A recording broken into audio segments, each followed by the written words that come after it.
In the middle of 1958, Pope Pius XII remained very active, preaching the Christian faith and staying informed about what was happening in the world. He paid special attention to scientific advances and was not afraid to speak about the importance of religion in increasingly technological times. He also took into account the new generation of priests and chose those who would be appointed as bishops. One of the last ones he pointed out was the Polish Karol Wojtyla, who years later would become Pope John Paul II. With almost 20 years as Pope, Pius XII seemed unstoppable.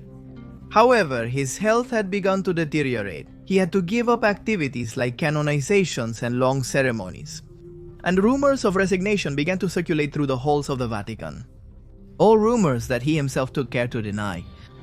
Nevertheless, exhaustion led him to spend more time inside his residence at the Apostolic Palace of Castel Gandolfo, a small town southeast of Rome. Everything got worse on the morning of Monday, October 6th, when he suffered a stroke. Soon a team of doctors arrived, led by the chief physician Riccardo Galeazzi Lisi. They had to act quickly and carefully. In a few hours, they managed to help the subject recover, although his mobility was limited. He was conscious. Everyone was expecting a slow recovery. They didn't know how quickly everything would get worse. They also didn't know that his funeral would end in a grotesque spectacle, with his corpse exploding and guardsmen fainting. But let's not get ahead of ourselves.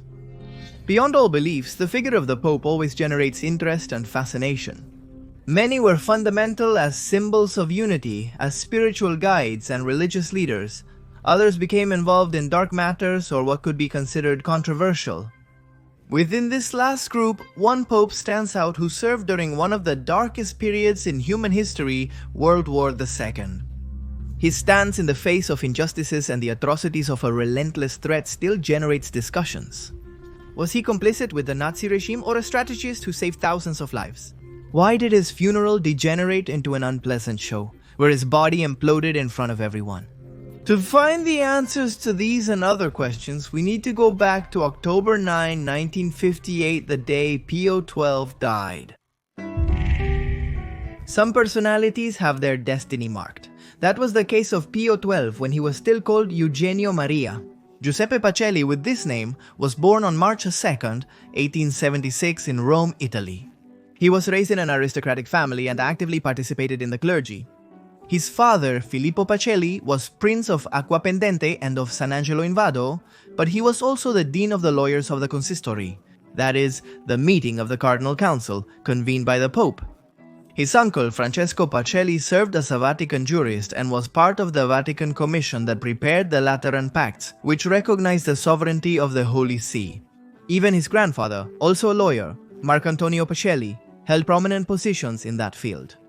He was Secretary of the Interior during the pontificate of Pius IX and founded L'Osservatore Romano, the official newspaper of the Vatican. Thanks to his family, Eugenio's connection with the Vatican was powerful and unavoidable. Interacting with important figures of the Church, he learned what love for Christ was. Since childhood, he dreamed of being part of that world. His father and his uncle noticed that passion, but they thought he would follow the same path as them, as a lawyer serving the Curia. However, at age 12, the young man was already drawn to spiritual matters, wanting to become a priest rather than just another lawyer. The decision was firm, and Filippo Pacelli ended up accepting the path his son would take. To achieve his dream, Eugenio had to prepare with discipline. He studied at the Gregorian University and the Pontifical Athenaeum of the Roman Seminary of Apollinaris. In each of his classes, he demonstrated a genuine vocation for Christianity. Thus, he obtained a licentiate in sacred theology and also a doctorate in civil law and canon law, proof that he could not completely escape the field of law. Pacelli could boast an exhaustive and complete education, but the moment he had been waiting for finally arrived. April 2nd, 1899, precisely on an Easter Sunday. On that day, he was ordained as a priest. It marked the start of his ecclesiastical career, leading him to top positions but also placing him amid controversy. Pacelli began serving at Chiesa Nuova, a Roman church where he had been an acolyte, but thanks to his studies and contacts, his path soon led him to the Vatican. By 1911, he began working in the Secretariat of State and in the Congregation for Extraordinary Ecclesiastical Affairs. He quickly became the trusted confidant of authorities like Cardinal Pietro Gasparri, who appointed him as his secretary. In those years, Pacelli proved to be an efficient professional, seemingly destined to follow a path similar to his family. But his test came in 1914 when the First World War broke out. At that time, the Vatican had Benedict XV as Pope, and at first the news coming from the front was scarce. Information from diplomats enabled them to take action and adopt positions. Pacelli was in charge of the registration of prisoners of war and participated in initiatives that helped to alleviate their suffering and that of their families. His work was not limited to the desk. In 1915, he was sent to Vienna to assist Raffaele Scapinelli, the apostolic nuncio of the city, who was negotiating with Emperor Franz Joseph I of Austria, due to Italy's involvement in the war. Pacelli's performance during the First World War cemented his reputation in the Holy See, and his superiors understood that he had the qualities to rise even higher. In 1917, he was appointed titular Archbishop of Sardis, Anatolia, and Apostolic Nuncio in Munich, Germany. From that position, he could observe more directly what was happening in the German streets and engage in dialogue with leaders. He remained in Munich even after the war ended in 1918 and gained experience as a diplomat. In just a few years, Pacelli went from being just another employee to becoming a person of character and trust. In 1929, he was appointed cardinal by Pope Pius XI, and a year later he became the Vatican's Secretary of State, taking the position previously held by Gasparri. Once again, he rose to the challenge. His ease with languages and his ability in public relations proved crucial for negotiating with politicians and members of the nobility. Among them, Franklin D. Roosevelt, President of the United States. He traveled to congresses in different parts of the world and thus was able to expand the international reach of the Holy See. Through perseverance and dedication, Pacelli had become the most important emissary of the Vatican, just a few steps below Pope Pius XI himself. Pope Pius XI passed away on January 10, 1939, and it became necessary and urgent to quickly find a successor, so a conclave was organized for March 1st. Pacelli was one of the 62 cardinals who participated, but he had more of an advantage than most. His reputation had become impeccable, and he was very familiar with the Holy See and its mechanisms. That's why many predicted a majority acceptance. The predictions were justified. In the first vote, Pacelli received 35 votes more than the other candidates, and gained 5 more in the second vote, making it clear that he had no rival. On March 2nd, 1939, on his 63rd birthday, Eugenio Pacelli became the 260th Pope. When it was time to choose his papal name, he chose Pius XII in gratitude to Pius XI. After decades as a Vatican supporting actor, Pacelli now became the absolute protagonist. His immediate goals were a new translation of the Psalms for a better appreciation of the Old Testament, and the increase of archaeological excavations in St. Peter's Basilica in order to discover if the apostle had really been buried there.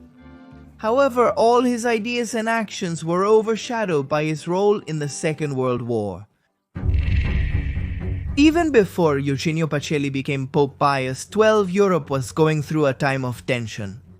The reason for the unrest had a name and surname: Adolf Hitler. Since his rise to power in 1933, the man had revolutionized Germany with a new political party, National Socialism, better known as the Nazi Party. From the very beginning, he gave clear signs of a totalitarian policy that advocated for the purity of the Aryan race. The reach of this ideology was demonstrated in December 1939 when the German army invaded Poland, unleashing World War II. Pius XII was familiar with Nazism. When he was still the Secretary of State, he played a decisive role in drafting Mitbrennender Sorge, an encyclical by Pius XI that protected the Church in Germany during the Third Reich and condemned Nazism. This encyclical had to be smuggled into German territory, and priests had to be careful when reading it to their congregations. According to some accounts, Pacelli compared Hitler to the devil and feared that the Nazis wanted to start a new war. With the conflict now a reality, the world's attention turned to the newly elected Pope. The responsibility was enormous. Pius XI had left the image of a shepherd who cared for his flock. Pacelli had made an impression as the Vatican's public relations officer, but could he meet expectations in his new role? During World War II, Pius XI never publicly spoke about the matter. Even when news of the horrors in the battles and in the concentration camps was circulating, the Holy See remained silent. The closest thing to a denunciation was a radio speech by the Pope on the eve of Christmas in 1942. This vote in favor of a more just world, humanity owes it to the hundreds of thousands of people who, through no fault of their own, sometimes only because of their nationality or race, find themselves destined for death or progressive annihilation. Words that turned out to be too ambiguous for the believers. In that context, Pius XII's neutrality regarding World War II generated controversy from the very beginning. Many wondered why he didn't condemn the crimes of the Nazi regime. Documents revealed decades later showed that he was aware of the atrocities being committed in concentration camps such as Auschwitz and Dachau. Some groups claimed that the Pope was not interested in the fate of the Jewish people, even when they were going through one of the most tragic periods in their history. Was there any reason for his silence? The theory emerged that he had reached an agreement with the Third Reich to protect the Church and Catholics, in exchange for ignoring the victims of the Holocaust. Others claimed that he was unable to deal with the situation, that he lacked leadership. His critics pointed out that as a priest he had never been active in churches, that his experience was limited to the halls of the Vatican. At the end of the war in 1945, a French newspaper directly pointed to the Pope for his inaction during such turbulent years for humanity. He was even called Hitler's Pope, something that stayed with him forever. As criticism of Pius XII grew, some voices also emerged in his support. On Christmas of 1941, the New York Times published an editorial praising the Pope for opposing Hitler, and making it clear that the Nazis' goals were irreconcilable with his own concept of Christian peace. One of the main defenders was Joseph Lichten, a historian who belonged to B'nai B'rith, a Jewish organization dedicated to denouncing anti-Semitism. Joseph had collected documents that demonstrated the Pope's commitment to the Jewish people. One of those documents indicated that in September 1943, the spiritual leader had offered Vatican assets to rescue victims from the Germans. Lichten also revealed that the Supreme Pontiff gave instructions to the Church to hide and feed thousands of Jews from the Vatican and Castel Gandolfo, as well as in temples, schools, convents, and universities in Rome. Another positive testimony in favor of the Pope was provided by Monsignor Vicente Carcel Ortiz. As he wrote in his book, Pius XII 1939-1958, the Pope, Defender and Savior of the Jews. The man had led an operation even more secret than his other actions. He ordered bishops, priests, and nuns to rescue as many Jews as possible from the concentration camps. It is estimated that they saved over 900,000 people in this manner. Pius XII may not have taken drastic public measures during World War II. But everything changed starting in September 1945 when the conflict came to an end. From then on, he ensured the Catholic Church helped thousands of victims, no matter their race, nationality, or religion. Likewise, the Vatican created an office to help locate people who went missing during the war. These initiatives showed that Pius XII was never on the side of Nazism. However, he still had to bear the rumors spread by public opinion. After World War II, Pius XI faced another conflict inherited from that war, the Cold War. But this time, he openly opposed the communist regime without hesitation. He viewed it as a threat to the Church and Catholic faith. That's why he gave support to the Christian democratic parties and condemned religious persecution. The Pope was also concerned about some liturgical reforms and wanted to open up to new theological currents. Despite this, his role during the Holocaust remained a topic of discussion. Not even his most passionate defenders could prevent the questioning. Despite the doubts and resentment, Pius XII remained active in the post-war years, with his actions and achievements overshadowing any controversy. That was his routine for years until, at over 80 years old, his health began to decline. And so our story returns to the start. Following the stroke, Pius XII was in a fragile state. Dr. Galazzi Lizzi and his team settled in the residence to monitor him every second. As if there wasn't enough pressure, a good number of journalists had gathered in front of the Apostolic Palace. Within a few hours, the Pope showed signs of improvement. The doctor told those closest to him the outlook was encouraging. However, even the Pope himself predicted a fatal outcome. With the little strength he had left, he gathered Galeazzi, Lisi, and all those closest to him and said, Pray, pray, pray, so that the unfortunate situation of the church may come to an end. Those were his final words before he had another stroke on Wednesday, October 8th, causing him to lose consciousness entirely. The doctor and his team worked hard to achieve another recovery. Thursday the 9th arrived, and all that was left was to hold on to hope, but there was no room for miraculous recoveries. Pius XII passed away at the age of 82. In the following hours, the news shocked the world. The next step would be bidding farewell to his remains, and an event as controversial as the Pope's administration would occur. Everything that unfolded after the death of Pio XII had Pacelli as the main person responsible. While the Pope was dying and after his death, the doctor sold photos and private information about his last moments of life to the media. Those actions went against all professional ethics. However, he became involved in an even more disturbing episode. In order for the body of Pio XII to appear intact during the 9-day funeral in Castel Gandolfo, it had to be embalmed, a procedure that was applied to all popes who passed away. Pacelli had no experience in embalming, but he claimed to know a revolutionary method, apparently inspired by rituals that had supposedly been tried with Jesus Christ himself. It consisted of treating the corpse with oils and herbs and then wrapping it tightly in cellophane. That method avoided incisions and seemed effective. But once the funeral started, the remains began decomposing, entering the putrefaction process. The stench became unbearable. The members of the Swiss Guard began to faint, and it was necessary to organize 15-minute shifts to be able to withstand the stench. The horror didn't end there. Some of those present noticed that the skin of the body took on a dark green tone.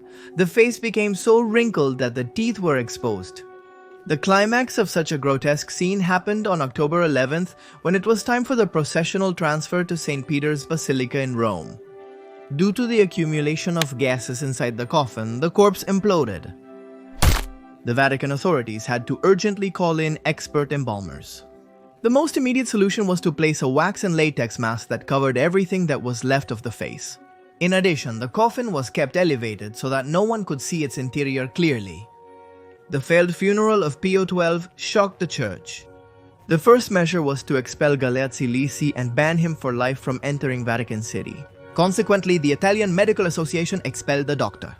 On the other hand, the ecclesiastical authorities had to modify the papal funeral protocols for the future.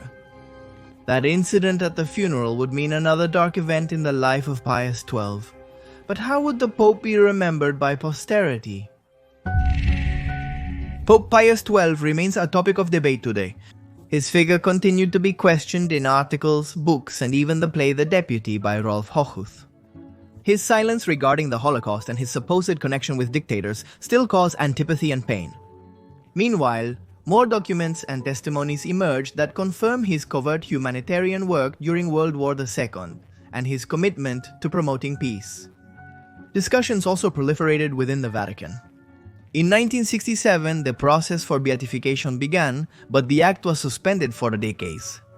In 2009, Pope Benedict XVI declared him venerable. After all, no matter if he was closer to heaven or to hell, there is no doubt that Pius XII will always be one of the most controversial popes in history. And if you want to hear more stories about popes, we leave you here, in the recommendations, the latest ones we've been making.